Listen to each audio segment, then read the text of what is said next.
Welcome back, everyone. Great to have you here today. Episode 2195 of the Cabral Concept. Glad you could join me because we are talking about a very popular topic here today, and that is the best oils to cook with and the ones that you should never, ever heat at all. And that is regardless of smoke point. So we've got a lot of things to break down today. We're going to make it really simple, really straightforward, and leave you at the end of the show, hopefully with some new knowledge and knowing exactly what oils to cook with and which ones you should never cook with. All right. So what I want to explain to you here today is that, and because not a lot of people know about this, when you heat an oil, for the most part, you are breaking it down. Now, it depends on the oil, so we'll talk about that. And when you are breaking it down, it creates all sorts of inflammatory compounds. Some are called polar compounds. Some are called oxidative free radicals. Some are called acrylamides. There's all sorts of different things that form on food, or namely, we're talking about fats.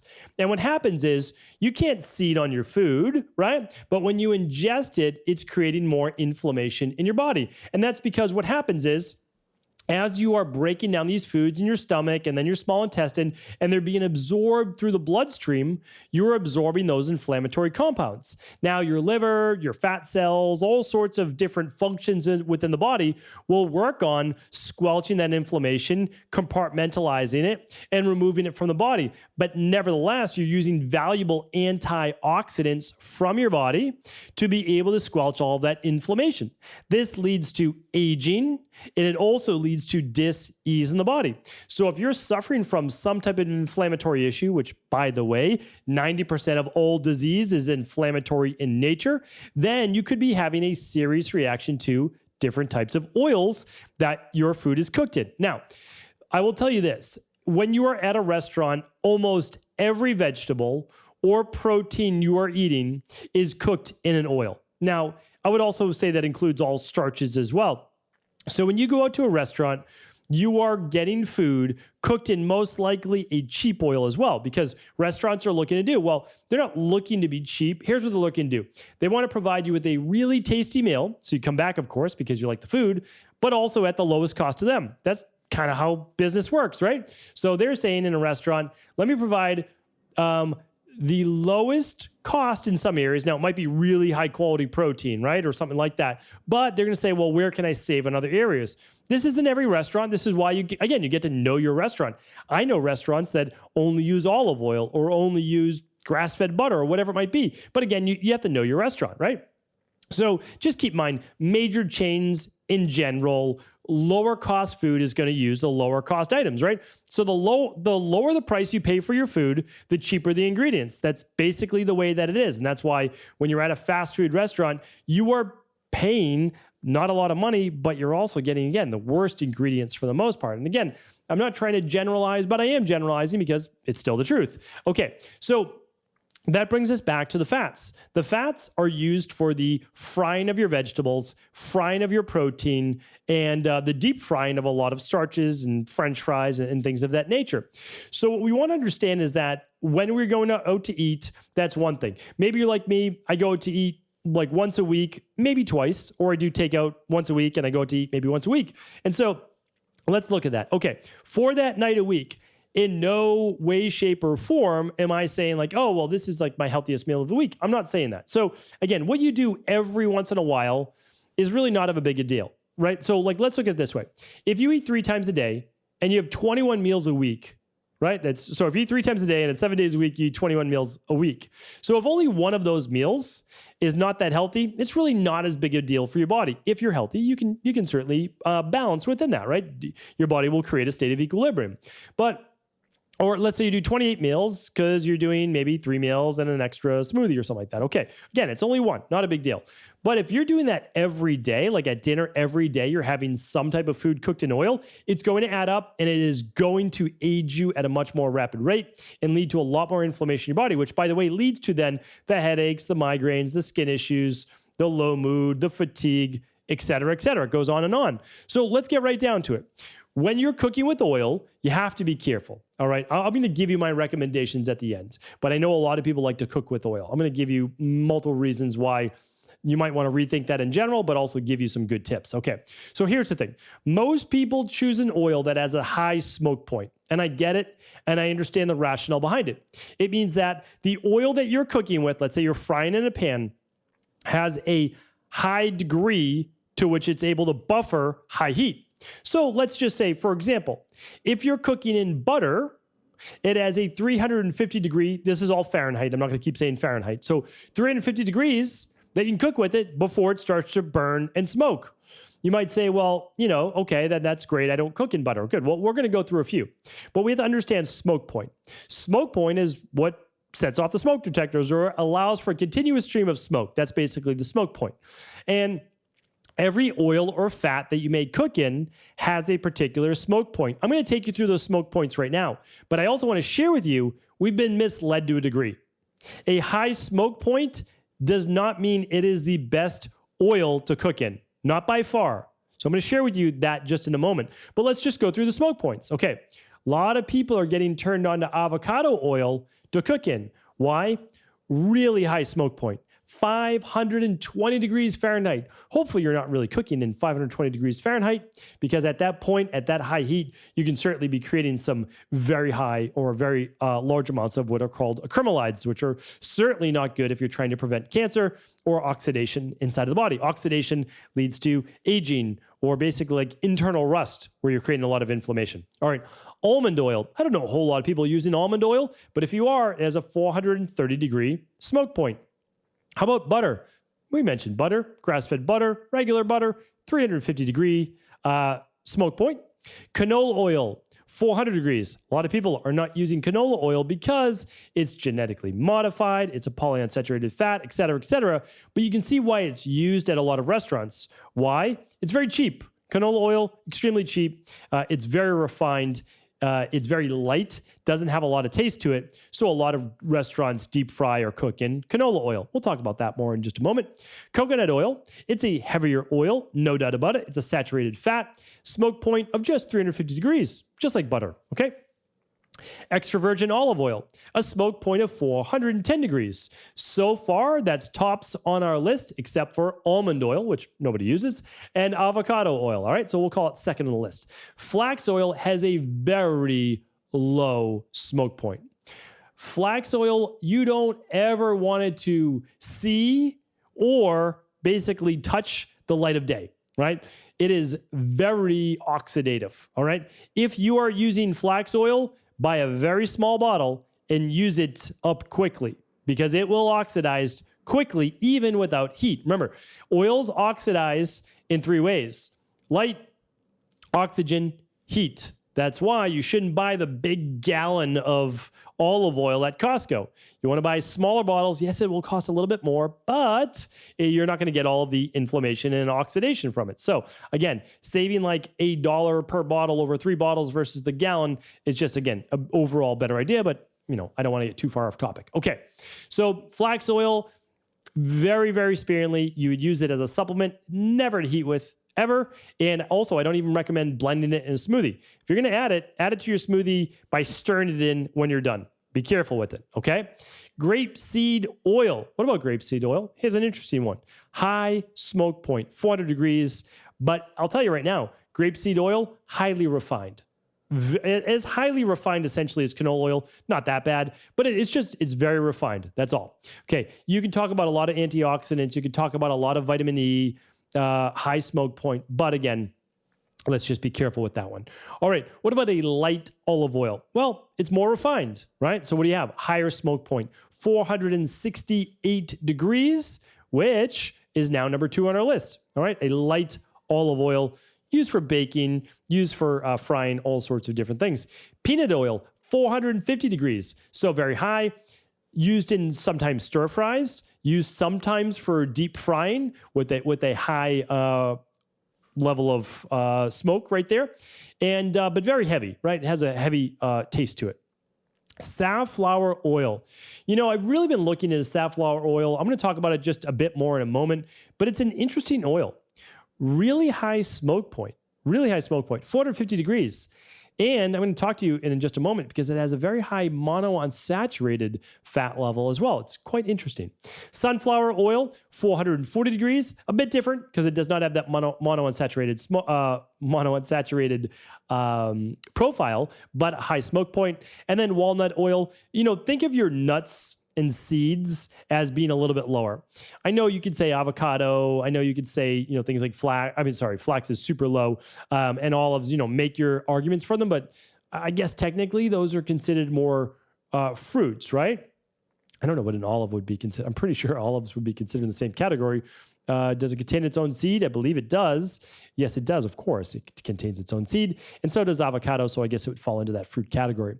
And walnut oil, 320 degrees. So very low. So again, in my opinion, you eat the nuts, you eat seeds in your diet if you choose to, but you certainly don't use them as oils. They're just too basically polyunsaturated fat nature. So you want to make sure there's no oxidation to nut and seeds. And then after that, they can be acceptable and healthy in a human diet. All right. Well, let's talk about this thing called oxidation now. I've been talking about that. So we know smoke point, right? So we know our smoke points. Okay. But I'm telling you right now, it's not the end all be all, because a bunch of those that I named also oxidize much more rapidly, even though they have a higher smoke point. So what does that mean? Well, it means when you're cooking with these oils, just because they're not smoking does not mean they are not breaking down to a greater degree. All right, so let's explain this a bit. Essentially, we have three types of fats. I've done shows on all of them before. We have polyunsaturated fats. Polyunsaturated, which means they have the most unsaturated, let's just call them bonds. So let's call them links in a chain. So basically, you've got a chain of links, right? And polyunsaturated are going to have the loosest bonds in the links. Let's just put it that way. Think of them as almost partially open. It's the easiest way to try to give the analogy on a big chain, right? Then monounsaturated, they're a bit tighter. And then, or much tighter. And then saturated, they're completely closed. So it's much harder to break the chain of saturated fats. Polyunsaturated, they'll just fall apart very easily with light, heat, or oxygen, which means if you have a polyunsaturated oil, you want to make sure that it is in a darker bottle, okay? It's a smaller bottle, and you keep it closed tight. That's basically it. And it could be okay. It really can. You just have to be careful, all right, that they do not oxidize. Because as we've seen, if you eat polyunsaturated fats, there's a lot of science showing they can actually be healthier for your human body. The problem is when they're not balanced with omega-3s, because a lot of times polyunsaturated are high in omega-6s, but it can get complicated because fish oils or fish can be very high in omega-3s. So we'll talk about that at a different time. I've actually gone through it many times. But what we want to understand is the more polyunsaturated the oil, even if it has a high smoke point, the faster it breaks down, becomes corrosive and oxidative inside of the body, and create lots of inflammation.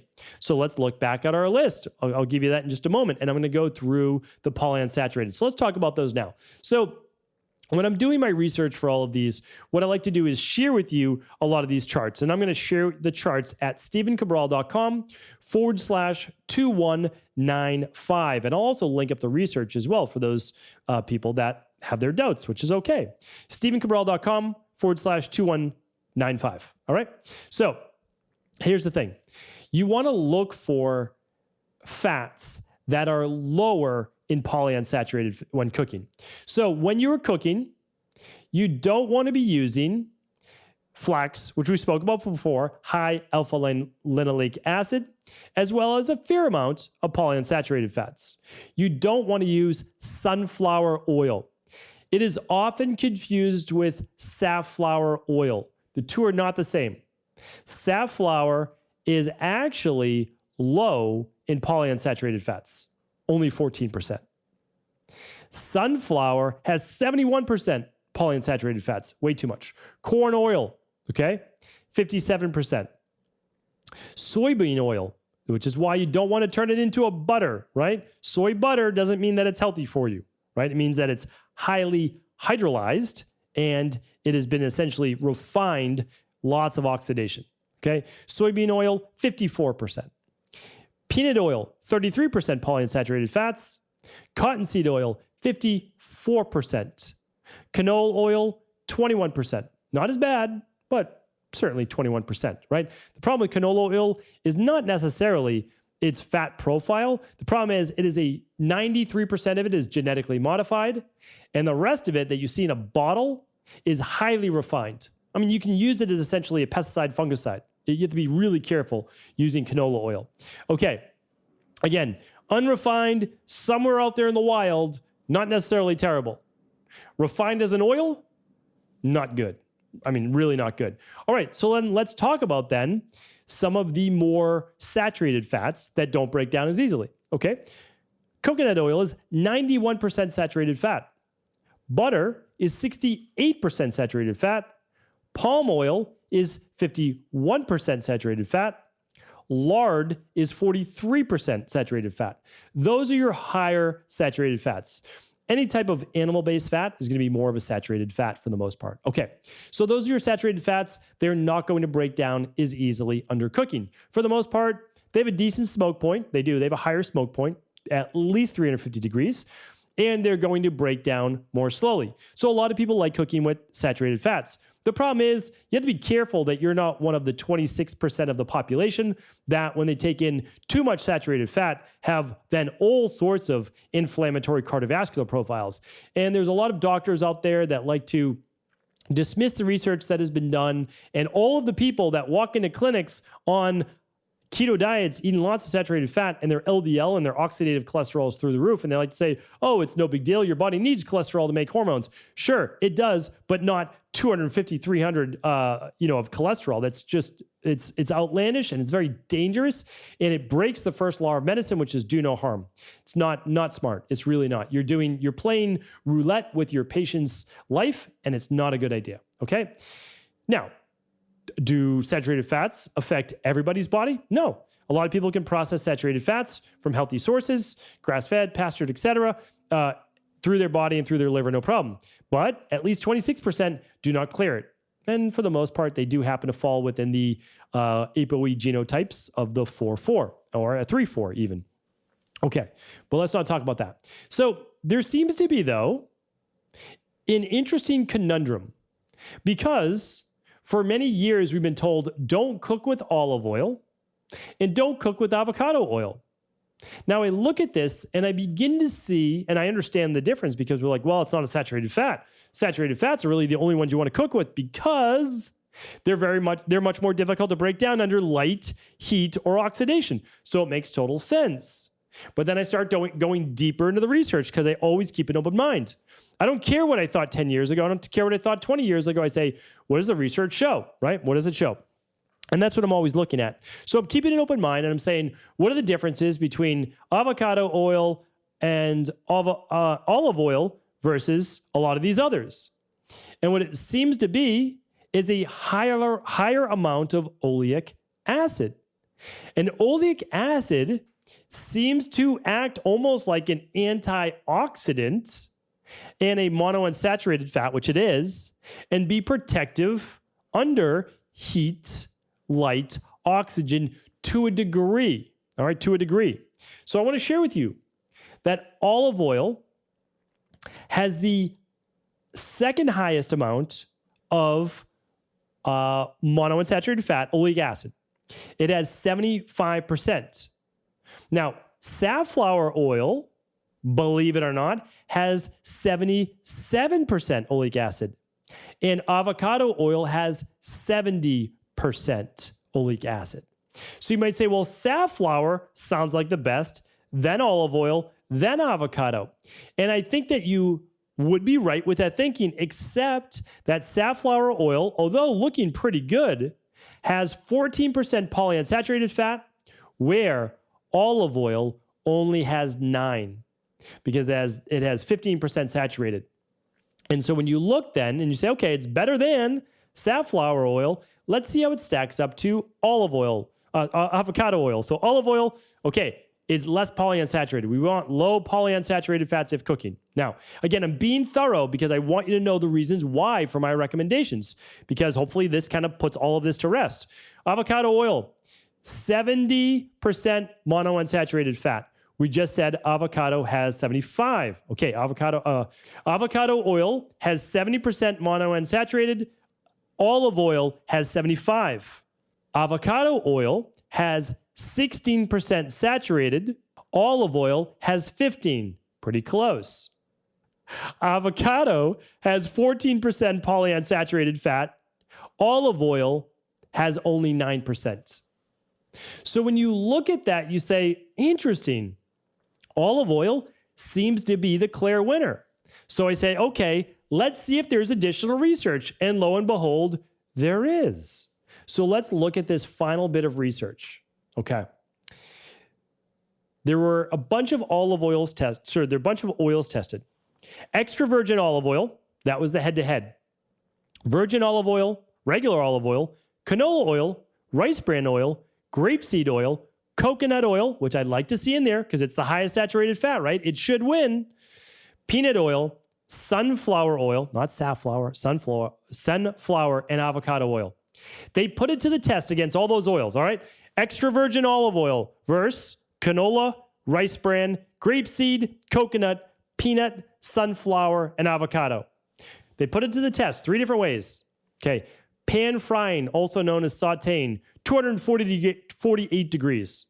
Then they deep fried with all the different oils. 320 degrees to 356 degrees is deep frying. Then oven baking at 392 degrees, almost 400 degrees. All right, let's take a look at it. As they're talking about, and they're measuring oxidation, hydrolysis, breaking down of harmful fats, basically looking at polar compound links linked to inflammation. Okay. Commercial kitchens regularly assess the levels of polar compounds in cooking. On average, 25% of polar compounds is the limit to ensure the oil is safe for continued use. Okay. It starts to thicken, it starts to foam, they have to throw it out. All right, here's the tests. Oils heated gradually over 20 minutes from 25 degrees to 240 degrees Celsius, which is 77 degrees, and they brought it up all the way up to 464 degrees, which is very high heat cooking. All right. Then they did more tests, which looked at the oils cooked at 356 degrees for 6 hours. So short term, really high heat cooking that you need to look at this. And then you want to look at long, low, and slow. 356 degrees for 6 hours. Okay, longer duration. Here were the results. Extra virgin olive oil was the most stable oil of all of those tested. In both of the tests above, extra virgin olive oil yielded lower levels of polar compounds and trans fats when compared with other oils. Versus canola oil, grapeseed, rice bran, those are the worst. Okay, so here's the thing. Canola oil, grapeseed, high smoke points, especially canola oil. Yet canola, grapeseed, and rice bran were the worst. They produced the highest level of polar compounds and trans fats. Why? They are the most refined. They are the easiest to break down, and those molecular bonds create a lot of inflammation in the body. Extra virgin olive oil is the safest and most stable oil to cook with. So although the research shows that extra virgin olive oil does not have the highest smoke point, it is the safest to use, has the least amount of polyunsaturated fatty acids, and it is more stable when compared to the avocado oil, sunflower, peanut, coconut, grapeseed, rice bran, or canola oil. I thought that was pretty impressive. Again, this comes to simply keeping an open mind. I have been saying for many years, be careful with cooking only a medium heat with extra virgin olive oil, and that is because it's not a saturated fat. Lo and behold, these monounsaturated fats with higher levels of antioxidants that are less refined seem to be what nature enables us to hold up to a higher degree. So I just wanted to give that to you. So my final recommendation is this. After having said all of that, I still don't recommend cooking with a lot of oil. I know it's going to seem crazy, and I did this podcast for people that still want to cook in oil. That's why I did this, okay? But it is my highest recommendation that you add your oils after you're done cooking, all right? So if you're using an avocado oil, if you're using an olive oil, even if you're using butter or coconut oil, add it after you're done. Add it as a seasoning afterwards, a little bit of sea salt if you want, cracked pepper, whatever it is. And here's the reasoning why. There's still going to be some breakdown. There really is. You're going to get the flavor by adding it afterwards and tossing it in a bowl if you'd like with some spices, salt and pepper, etc. And most things bake just fine. When I bake broccoli and cauliflower, even cauliflower rice or butternut squash, whatever it might be, you can put it right in the oven and it's nothing's going to happen to it. You put it on a non-bleached parchment paper, no issues at all. And if you're sauteing veggies, if you just add a little bit of water. So in my household, if we're doing frozen or we're doing fresh, you add a little bit of water, you cook on a low to medium heat, and you just allow them to cook. And it really works great. So just think about it. I wanted to throw that out there, but I want you to know that this is some pretty strong research. I'm going to link everything up for you yourself. And I'm not saying that you can't cook in saturated fats because they're strong. There's no doubt about it. But again, the healthiest fats in the world, it's pretty indisputable, are avocados and olives for the most part. And they really are. Monounsaturated fats do the best if you're looking at total population and not excluding certain groups. So hopefully this was helpful. I really believe we need to get this information out there. Again, I have no dog in the race. I really don't. I don't own an olive oil factory anywhere in the world. So hopefully this has been helpful. Again, please do feel free to share this information with anyone you believe it can serve. And for all the research, all the data, all the graphs, head on over to stephencabral.com/2195. Take care, everyone.